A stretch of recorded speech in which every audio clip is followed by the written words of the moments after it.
中国古代的诗人常常委婉而深具哲学韵味，短短的一句“风流总被雨打风吹去”，道尽了人间无尽的沧桑。而曾经雄踞帝都夜生活产业链最顶端的天上人间，无疑正是最佳的写照。关于天上人间的覆灭，相信很多老司机都有所耳闻。本期内容，猫爷就跟大家聊点不一样的。时隔12年后，当年名震京城的4大花魁，现在怎么样了？大家好，欢迎来到猫眼观察室。在这里，猫爷收集了天下最新的奇闻趣事，带您进入闻所未闻的奇异世界。点赞、订阅加小铃铛，精彩内容不容错过。1995年，天上人间正式开张了。它位于北京东三环长城饭店的西侧副楼，门楼上悬挂着天上人间4个大字。起初人们并不知道这里面是干什么的，很多人一度认为这只是一家高档饭店而已。但是很快人们发现他们的猜测都错了，因为在白天的时候这里冷清的可怕，只有几个保安在把守，基本上没有人进出大门。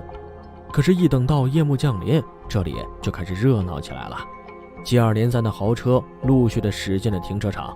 放眼望去，奔驰宝马都是很普通，甚至一些电视上才能看到的限量版豪车也出现在了这里，简直就像是一个车展博览会。等到天上人间门口的霓虹灯一亮，人们才恍然大悟，原来这是一家夜总会。没错，这就是号称京城第一选美场的天上人间。它充满了神秘感，而让人们最好奇的就是那些夸张的传闻。有人说兜里不装个几万元，天上人间的门都不敢进。有人说天上人间内部的奢华程度只有你想不到的。也有人说能进去消费的人都是非富即贵的人，有多少的大买卖都是在这里面谈成的。这些令人啧舌的传言更是让天上人间披上了一层神秘的外衣，就是普通老百姓根本无法体会到的。天上人间到底有多神秘，猫也来告诉你。要说天上人间的奢华程度，处于繁华地段的地理位置，昂贵的租金只是皮毛，而奢华的内部装修才是最大的投资。天上人间总占地面积 1.2 万平方米，一共有40间包房，还有一个大型的 disco 蹦迪大厅。如此大的面积，仅奢华装修一项，传闻就耗资高达1亿多，里面装修的像宫殿一般。蹦迪大厅的音响是英国原装进口的，花费近200多万，并由原厂专业音响师安装调音，还从国外请来了最好的 DJ。 大厅一般是年轻人居多，想想这可是95年的200万呀！而在包房消费的客人大多都是非富即贵的人，装修的奢华更是惊人。据说每个房间都有不同的装修风格，包房满地铺着纯毛的地毯，只要是有木质装修的地方全是红木，就连喝酒用的杯子也都是国外进口的。对于 KTV 最重要的点歌系统，配备了当时最先进的全自动娱乐操控系统，硬件规模在全国也是首屈一指的。如果你只是想感受一下内部的奢华，又不想高消费，那只能去天上人间的蹦迪大厅。这里门票是120元，一般来这里的都是年轻人，而外面很普通的啤酒在这里都要50到80元不等。也许有人会说，那我进去不喝酒还不行吗？当然是可以的。但是你想想，在那个90年代，普通人的平均月工资不到1000元，你会舍得花费120元只是感受一下里面的高级音响吗？猫也相信很多人是舍不得的。门票120元蹦迪大厅，普通人都无法接受，更别说神秘的包房消费了，直接翻了几十倍。天上人间的包房分为小、中、大3种，价格分别为2800元、4800元、6800元。另外，这里还有几间总统包间，主要是提供商务接待的客人，价格在1万元以上，而这也仅仅是包房的价格。如果你要点酒水的话，包房内的一瓶普通啤酒就要80元，随便一个果盘也要几百元，鸡尾酒则是200到500元不等，一瓶皇家礼炮威士忌则是5000元，甚至还有上万元的洋酒。而每个包房都有专属的服务员，主要负责倒酒点歌。比如客人一进包房，服务员就会递上一块热腾腾的毛巾，让客人擦拭手和脸。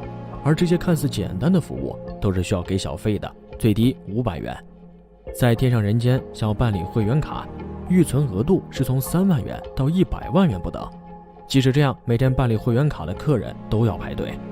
看到这里，你可能就理解人们的传闻了。在天上人间的包房消费没几万根本下不来，而且包房是需要提前预定的。据说最火的时候，1个月的包房都被预定排满了。天上人间女公关的选拔类似于航空公司对空姐的选拔，身高必须在1.65米到1.75米之间，年龄从18周岁到28周岁，学历至少要大专学历，还得熟练掌握普通话和英语，以及简单的日语和韩语，这是最基本的要求。接下来还要对长相、身材、气质等方面进行考核。在上岗前必须接受30天的正规培训，对坐姿、站姿、言语谈吐方面进行强化培训。据说天上人间的女公关能聊人文历史，能聊热点新闻，甚至连科学技术都要略懂1、2。瞧瞧，这就是专业。而传说中经常无人不知的红粉军团，常年维持编制66人，光是看这个阵仗，哪个男人不想现身其中，和他们好好聊聊风花雪月？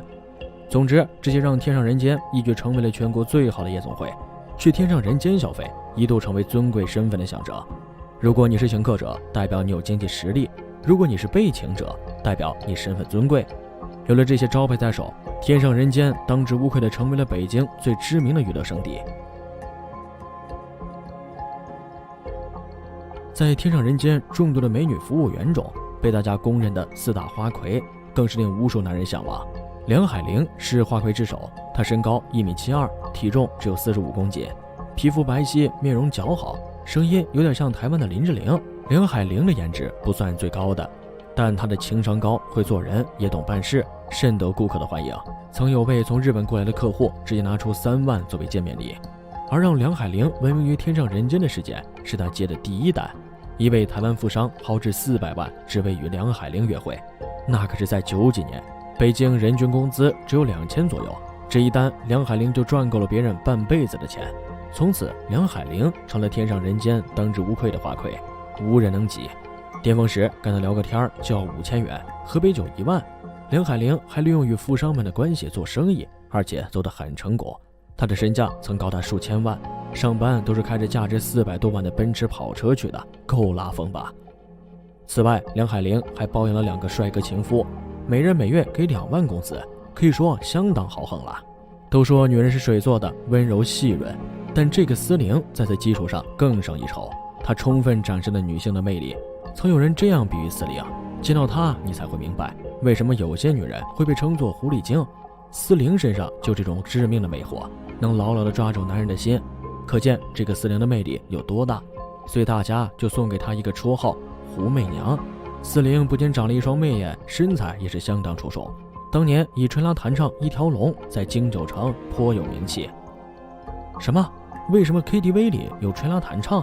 那么猫也只能说你还是太年轻，建议多多温习网易频道里其他的节目内容，看完你就懂了。张小燕是北京天上人间的4大花魁之一，此人非常神秘，猫爷在网上基本查不到她什么资料，但既然能进入前4名，能力和长相自然不差。而且她很聪明，做人足够低调，只是闷声发财，把自己保护得很好。李欣和张小燕一样，也是天上人间4大花魁中非常神秘的存在。关于她的介绍，网上也只有只言片语。不过能够在天上人间这样的顶级会所打下这样的名号，可想而知其背景也不一般，各方面条件都是很优秀的。这4大花魁个个能力不凡，在富豪权贵中游刃有余，可谓赚得盆满钵满。现在他们都怎么样了呢？梁海玲名气最大，赚的也最多。所谓树大招风，不知是惹到了谁。在2005年某天，他被人勒死在自家豪宅中，警方在他家中搜出各种名贵衣服和饰品，名下资产高达1000万。而他的案子至今未破，成了一个悬案，被坊间传得越来越神。其他3位花魁在2010年天上人间被查封之后便失去了消息，网上再也没有看到相关报道，估计已经找到老实人，重新开始了生活。好了，今天的影片猫爷就先讲到这儿。有没有哪位年长的老司机亲自体验过天上人间的纸醉金迷，或者去过类似的会所？赶快在视频下方的评论区分享出来，让大家观摩学习一番吧。最后再求一波点赞和订阅。如果你喜欢我的影片，千万不要忘了按下小铃铛，这样才不会错过接下来的精彩影片哦。